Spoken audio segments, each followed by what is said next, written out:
It began on the Tower Bridge of London. A grey morning mist curled off the Thames, shrouding the ancient stone and steel arches. High above the city, Wonder Woman landed effortlessly, her armor gleaming in the soft dawn light.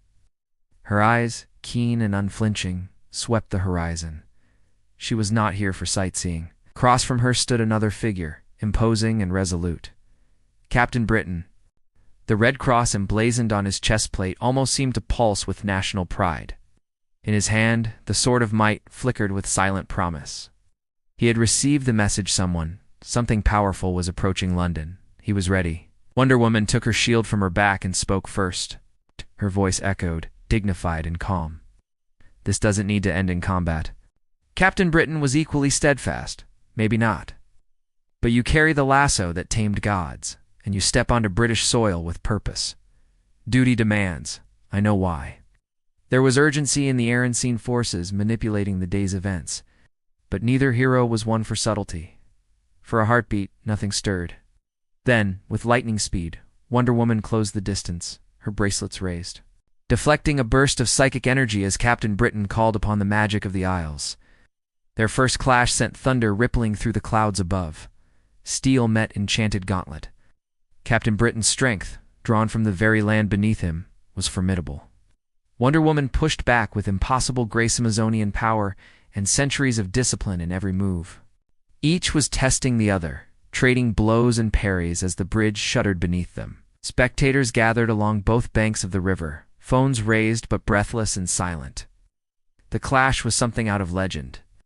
Captain Britton seized a moment, his voice ringing, "You are Diana of the Masira. I read about your battles. Why are you here?" "I seek an artifact threatened by misuse," Wonder Woman replied, circling. "It vanished from the British Museum 2 nights ago. Dark magic trails lead here." Captain Britton hesitated just long enough for Wonder Woman to vault overhead, whip flashing. The golden lasso of truth snared his arm. Instantly, magic and willpower warred for a split second. Both heroes saw into each other's intentions. Wonder Woman blinked. "You truly mean to protect your people at any cost?" "So do you," he admitted, wrenching free with a burst of strength. He raised the sword, not to attack, but to summon a mystical barrier. The sword of might hummed with ancient energy. Glyphs spiraled outward, wrapping both in a sphere of crackling light. Outside the sphere, the sounds of London faded away. Here, only champions mattered. For a time, fighting slowed to an exchange of words, as truths passed between them under the influence of magic. Captain Britton spoke of prophecies, threats to the United Kingdom, the burden of national legacy. Wonder Woman, in turn, spoke of the risks of unchecked power relics stolen for war, civilizations lost for pride. It was a stalemate, but not one of steel. Ideas and convictions clashed just as fiercely.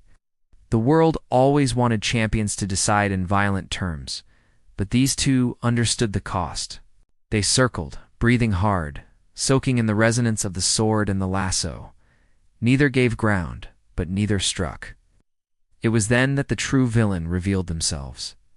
A shadowy practitioner, wreathed in the stolen artifact's dark aura, attempted to cross the bridge unseen.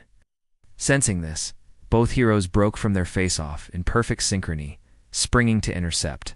Together, Wonder Woman and Captain Britton formed a united front. His sword shattered the magical wards cloaking the thief. Her lasso bound and revealed the criminal's intentions for all to see. Londoners cheered as the two heroes apprehended the villain, restoring both the artifact and the fragile trust between spectacle and safety. As the sun rose, staining the clouds orange and gold, Wonder Woman turned to Captain Britton. "Perhaps next time we can begin with a conversation," she said, smiling wryly. He laughed, sheathing his weapon. "Perhaps, but where's the legend in that?" They parted as equals, not as conqueror and conquered, but as champions whose greatest strength lay not just in fists or swords, but in knowing when to stand firm and when to stand together. The city took its breath again. The bridge, battered but unbowed, stood as proof, even when legends collide.